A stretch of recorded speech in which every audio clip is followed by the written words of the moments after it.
Olá, senhores. No tema pagamento, que foi onde nós paramos, aqui em obrigações, nós temos ainda que falar do lugar do pagamento, do tempo do pagamento, da prova do pagamento. Falando do lugar do pagamento, retomando a nossa aula anterior, o lugar do pagamento, as dívidas se dividem em duas modalidades, as querables e as portables.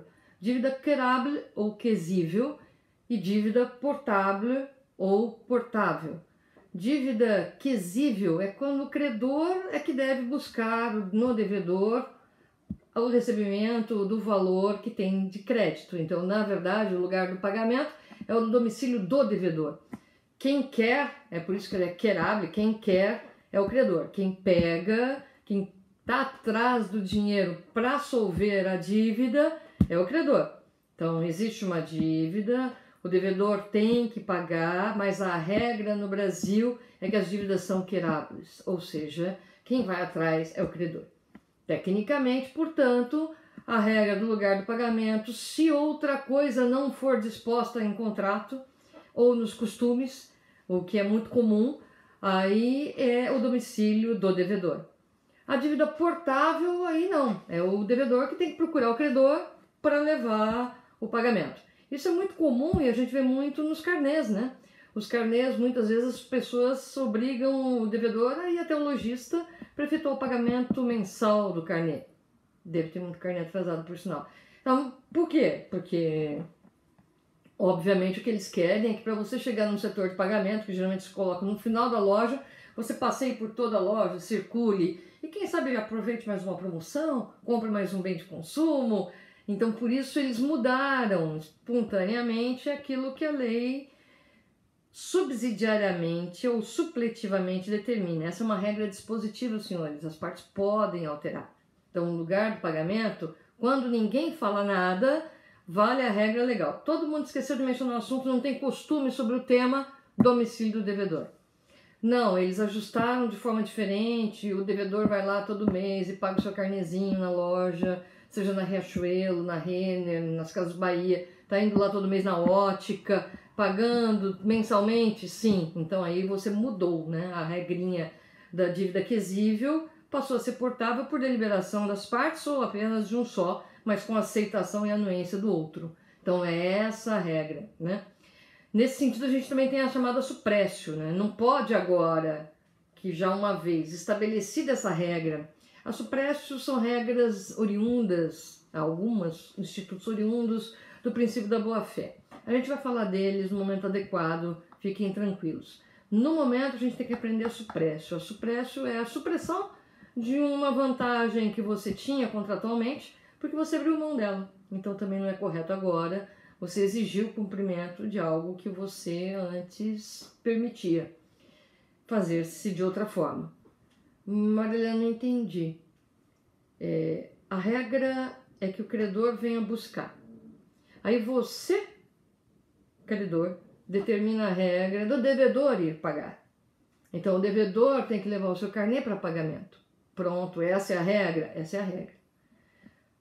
Agora nós temos uma situação emergencial, diferente, então eu quero que você, devedor, faça, isso daí não está valendo, eu vou buscar o dinheiro com você. Não, isso daí, essa é a suprécio. Você não pode mudar a regra quando você quer.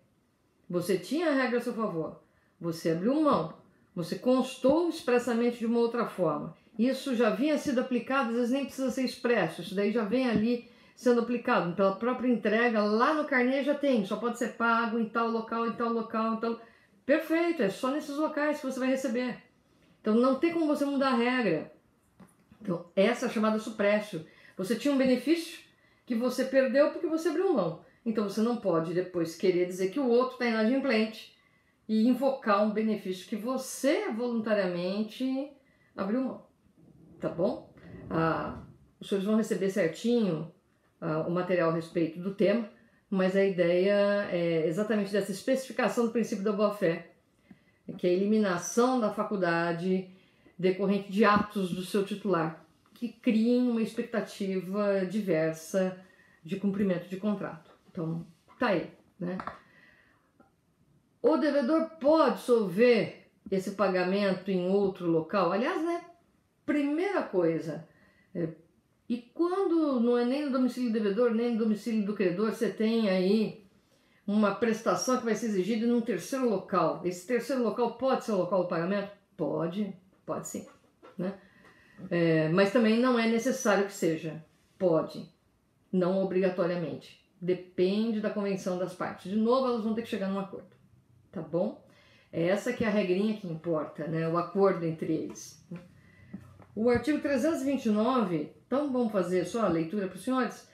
Efetuar-se o pagamento no domicílio do devedor, salvo se as partes convencionarem diversamente, ou se o contrário resultar da lei, da natureza da obrigação ou das circunstâncias. Então, por exemplo, hoje a gente tem uma mudança de circunstância. Não, aí você tem uma mudança imperiosa de outra natureza.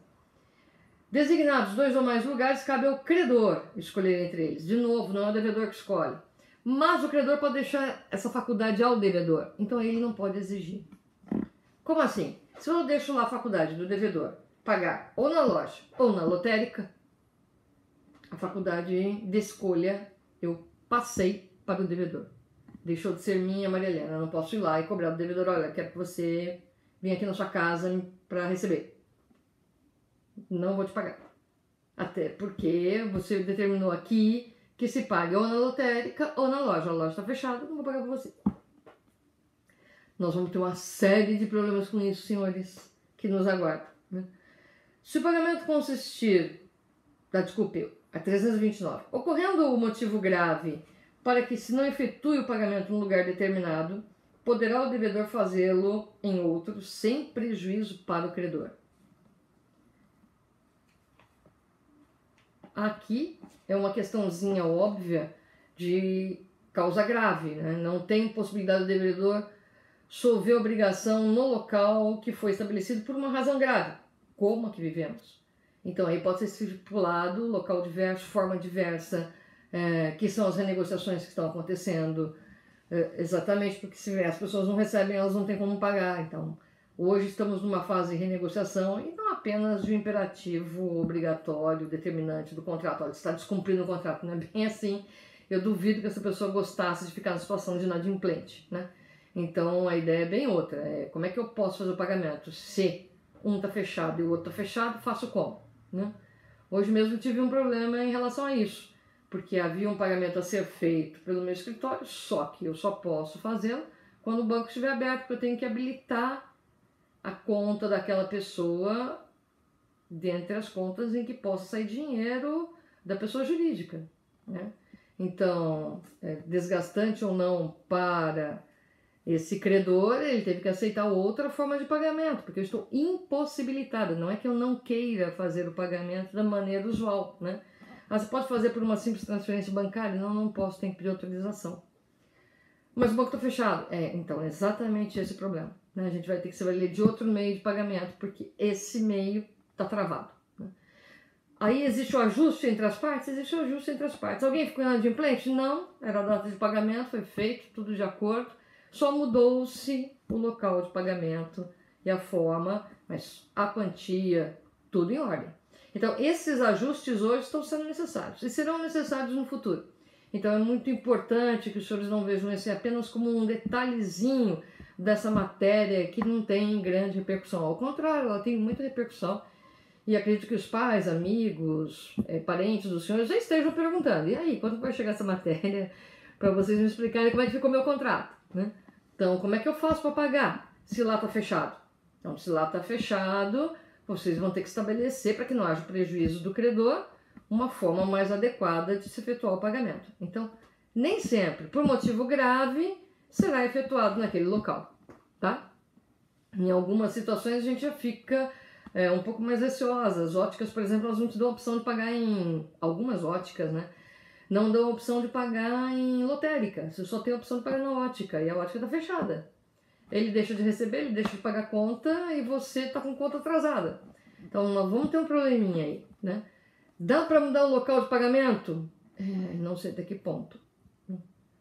Aqui nós tivemos, eu falo de Campinas, aqui nós tivemos um decreto municipal que estabeleceu o isolamento ou social, né?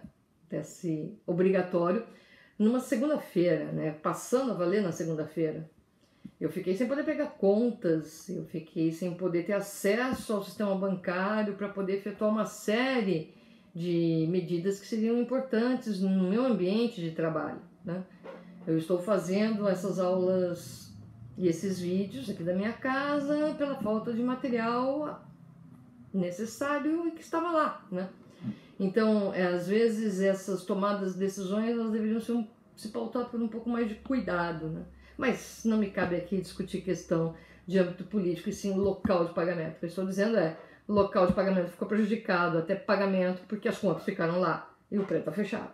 Então, você não pode dizer que eu sou obrigada a fazer alguma coisa, mas, Marilena, você pode pagar daí. Não, o que eu posso daqui é limitado, porque está tudo lá trancado, né? Token, tudo, né? Então, faço o que? Arrombo, né? Então, essas situações a gente tenta mitigar de uma outra forma, renegociando, né? E aí vale muito a pena aquelas aulas que vocês têm lá nas formas adequadas de solução de conflitos, de negociação. Esse é o momento de aprender na prática o que é renegociar, né? Porque ninguém quer que o outro fique no prejuízo, mas também não pode arcar com o prejuízo sozinho. Entendido sobre o local do pagamento, senhores? Tecnicamente, aquele que os senhores convencionarem. Não estabeleceu nada do contrato, o contrato é omisso, fica a critério de quem? Fica a critério do credor, que tem que buscar o dinheiro com o devedor, tá bom? Antes que alguém me fale assim, mas Marilena, isso daí é muito fácil, hein? Aí o devedor não vai pagar porque o credor não aparece, né? Esse é um grande probleminha. Se o credor não aparece, como é que faz, né? Então isso aí a gente vai aprender nas outras formas de extinção da obrigação. O tempo do pagamento é aquele tempo ajustado, estabelecido lá no contrato e que nos boletos dos senhores vem lá como vencimento. Então aquela data de vencimento é o tempo exato do pagamento, né? E se não tem ajustado? Se não tem nada ajustado, gente, pagamento no Brasil é sempre à vista. A regra é de pagamento à vista. Isso a gente já examinou. O crédito, a possibilidade de fracionar é exceção no Brasil. No Brasil a regra é comprou, paga-se à vista. Então tem muita gente que pensa que tem alguma vantagem porque obteve ali um contrato onde não ficou estabelecido o vencimento. Não ficou estabelecido o vencimento, que bom para mim. Ao contrário, o credor pode bater na porta amanhã e falar pague. Pagamento é à vista. Que se quer crediário, tem que ser estabelecido de comum acordo ali, ou ser ofertado pelo credor, porque a regra é pagamento à vista. Então é o credor que oferta. É ele que está na condição de ofertar. Fala, olha, você pode pagar em até 3 vezes. É muito interessante porque tem gente que exige, né? Eu quero pagar em 10. Não, você tem que pagar à vista. É o credor que vai estar na condição de falar assim, olha, eu aceito esse tipo de valor até em tantas vezes. Não é crível para você, quer dizer isso, não tenho condições, não tenho fôlego para pagar nessa situação. Economiza e vai ter que pagar de uma outra forma ou comprar numa outra oportunidade. Hoje não dá para você comprar o produto que você tanto queria.